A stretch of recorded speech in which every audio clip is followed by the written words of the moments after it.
Greyscale म्हणजे काय? ती तयार कशी करायची? आणि त्याचा चित्रकलेमध्ये कुठे उपयोग होतो? हे जाणून घेऊयात आजच्या या व्हिडिओमध्ये. नमस्कार टू ऑल द कलाकार. माझं नाव सिद्धी. स्वागत आहे तुमचं आपल्या लाडके चॅनलमध्ये, ज्याचं नाव आहे रेखोट्या.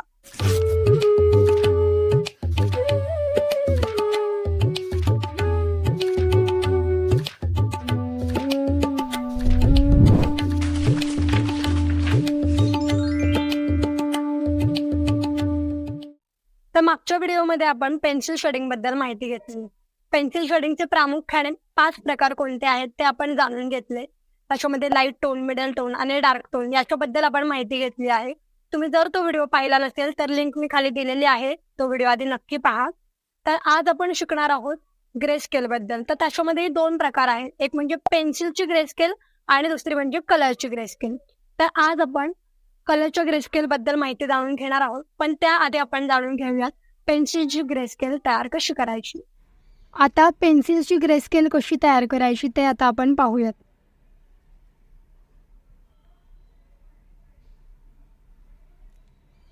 इथे मी एकदम लाईट टोन दिलेला आहे. त्याच्यानंतर पेन्सिलला प्रेस करत करत थोडेसे 9 टोन तयार करायचे डार्ककडे जाईपर्यंत. मी इथे HB ची पेन्सिल यूज केलेली आहे. थोडा जरी फरक जाणवला दोन्ही शेड्समध्ये तरी पण सुरुवातीला चालेल.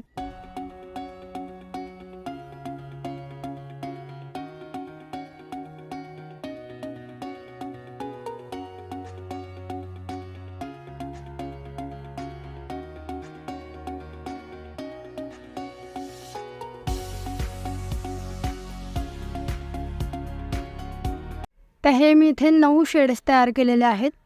आता मी हे तयार केलेले आहेत HB पेन्सिलने. HB पेन्सिल ही सगळ्यात कमी डार्क असते, एकदम फेंट स्केचिंगसाठी वापरली जाणारी पेन्सिल आहे. पण याच्यापासून पण 9 वेगवेगळे टोन्स असे हाय की ते लो कीपर्यंत तयार होऊ शकतात. मगाशी सांगितल्याप्रमाणे असं काही रेशो नाही आहे कुठल्याही शेडिंगला.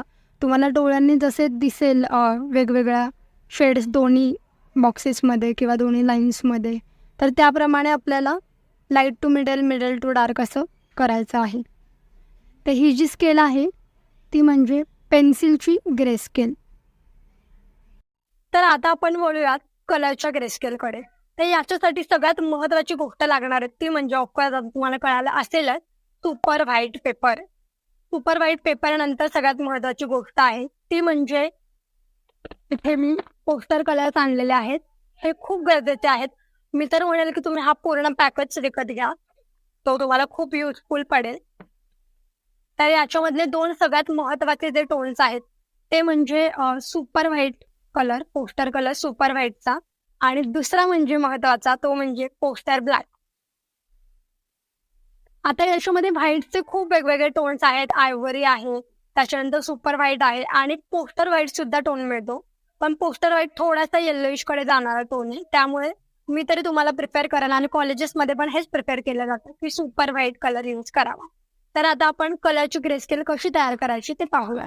आत्ता आपण शिकणार आहोत ग्रेस्केल काढायची कशी. तर ग्रेस्केलचे वेगवेगळे प्रकार आहेत 3. एक 9 बॉक्सेसची ग्रेस्केल असते, दुसरी 10 बॉक्सेसची आणि तिसरी म्हणजे 11 बॉक्सेसची. तर 10 आणि 11 या बॉक्सच्या ग्रेस्केलमध्ये ओरिजिनल सुपर व्हाईट आणि ब्लॅक कलर हे वापरले जातात. पण 9 बॉक्सची जी ग्रेस्केल आहे त्याच्यामध्ये ओरिजिनल ब्लॅक आणि व्हाईट हे कलर वापरले जात नाहीत. आता मी इथे व्हाईट कलर काढून घेते.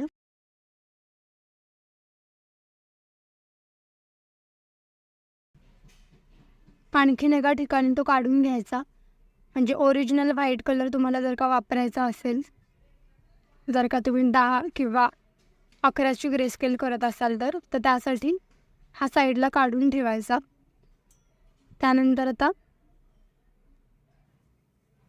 ब्लॅक कलर काढायचा. आता इथे थोडासा व्हाईट कलर घ्यायचा आणि थोडासा ब्लॅक कलर, आणखी थोडासा ब्लॅक कलर मी इथे ॲड करते. हा जो कलर आहे हा पण द्यायचा 5व्या बॉक्समध्ये. देऊन बघायचं आधी. तुम्हाला वाटलं की थोडासा अजून डार्क हवा आहे किंवा लाईट हवा आहे तर तसं ॲडजस्ट करायचं.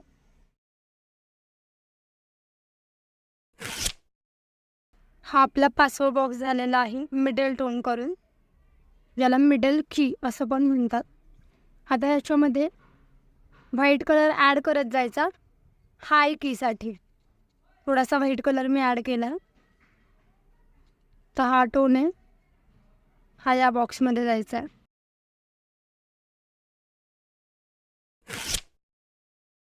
बऱ्याच वेळा असं होतं की दोन्ही बॉक्स शेजारी शेजारी जे असतात तर ते टोन जसे बघायला लांबून खूप सेम वाटतात, परंतु थोडा जरी त्याच्यामध्ये कलर वेगळा मिक्स केला तरी शेड लगेच चेंज होते आणि ते निरीक्षणातून ते कळत जाईल तुम्हाला हळूहळू.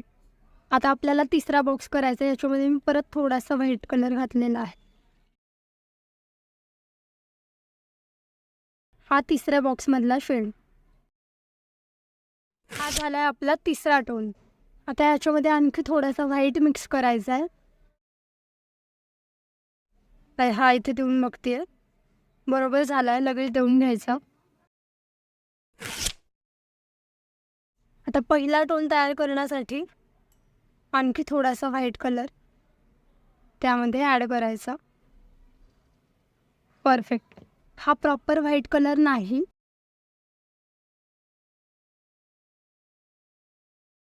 हा झाला सगळ्यात हाय की. आता हे झाले मिडलपासून हाय कीकडे जाताना. आता आपल्याला लो की तयार करायची आहे. आता लो की तयार करताना आपल्याला ब्लॅक कलर ॲड करत जायचा आहे. याच्यापेक्षा थोडासा डार्क टोन आपल्याला तयार करायचा आहे, एकदम किंचित. लगेच चेक करायचं, देऊन बघायचा बरोबर झाला आहे का. झाला आहे. याच्यापेक्षा डार्क कलर इथे तयार झालेला आहे.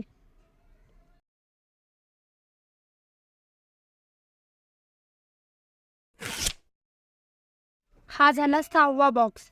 आता याच्यामध्ये अजून थोडासा डार्क कलर ॲड करायचा आहे. हा झाला आपला 7वा बॉक्स. आता याच्यामध्ये आपल्याला अजून थोडासा ब्लॅक कलर ॲड करायचा आहे.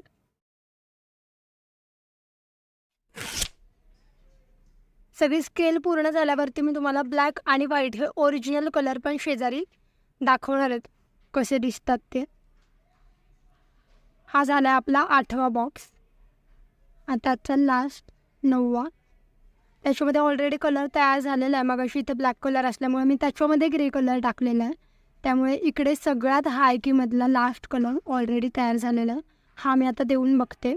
हा पण संपूर्ण ब्लॅक नाही आहे. ब्लॅक कलर मी नंतर शेजारी इथे देऊन दाखवेल तुम्हाला. तो प्रॉपर ब्लॅक कलर नाही आहे. ही आपली तयार झालेली आहे सगळ्यात लो की, म्हणजे आपला 9वा बॉक्स. तर ही आपली तयार झालेली आहे संपूर्ण ग्रे स्केल 9 बॉक्सेसची. हा आपला सगळ्यात मिडल टोन होता जो मी सगळ्यात पहिल्यांदा दिला होता आणि त्याच्यामध्ये व्हाईट ॲड करत करत मी इथे हाय की तयार केलेली आहे आणि त्याच्यामध्ये मी ब्लॅक ॲड करत करत इथे लो की तयार केलेली आहे. आणि आता ही संपूर्ण आपली ग्रे स्केल तयार झालेली आहे. तुम्ही नीट पाहिलं तर प्रत्येक बॉक्सेसमध्ये शेड्समध्ये फरक दिसून येतो आहे क्लिअर कट. आणि मी तुम्हाला मगाशी सांगितलं त्याप्रमाणे मी तुम्हाला प्रॉपर ब्लॅक आणि प्रॉपर जो शुभ्र आपला व्हाईट कलर आहे तो पण मी तुम्हाला दाखवणार आहे देऊन. हा आहे आपला सगळ्यात व्हाईट कलर आणि हा सगळ्यात ब्लॅक कलर. आता तुम्हाला फरक कळून येईल की हा जो कलर मी दिलेला आहे तो संपूर्णपणे व्हाईट नाही आहे आणि हा जो कलर दिलेला आहे तो संपूर्णपणे ब्लॅक नाही आहे. तर अशी आपली संपूर्ण ग्रे स्केल तयार होते. आणि मी मगाशी सांगितल्याप्रमाणे की प्रत्येक वेळेला 2 बॉक्सेसमधले शेड्स हे वेगवेगळे येतीलच असं नाही. कधी कधी ते बघायला खूप सिमिलर वाटतात. ही माझी जवळजवळ 5-6 वर्षांच्या पूर्वीची असाइनमेंट आहे. मी तेव्हा ग्रे स्केल फाउंडेशनला असताना तयार केली होती. तर याच्यामध्ये तुम्हाला कळून येत असेल की किती वेगवेगळे वाटतात शेड्स दोन्हीमधले. आणि मी इथे मध्ये लाईन पण ठेवली आहे व्हाईट कलरची. याच्यामध्ये मी ठेवलेली नाही आहे ती, तरीसुद्धा ते एक सलग वाटतात. त्याच्यामुळे प्रॅक्टिसने सगळं व्यवस्थित होतं. त्याच्यामुळे तुम्ही प्रत्येक वेळेला ती प्रॅक्टिस करावी अशी माझी अपेक्षा आहे.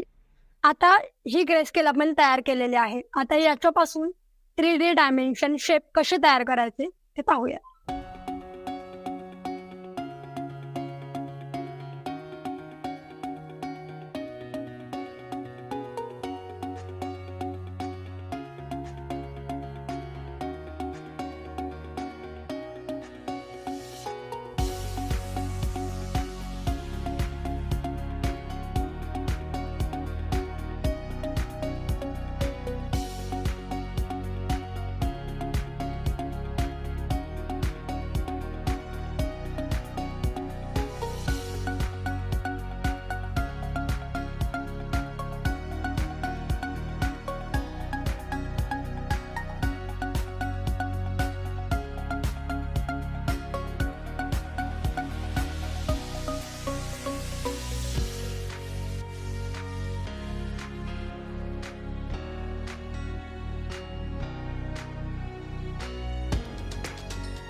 होते आपले 3D डायमेन्शन. यातलं कुठल्याही शेपवरती तुम्ही प्रॅक्टिस करू शकता.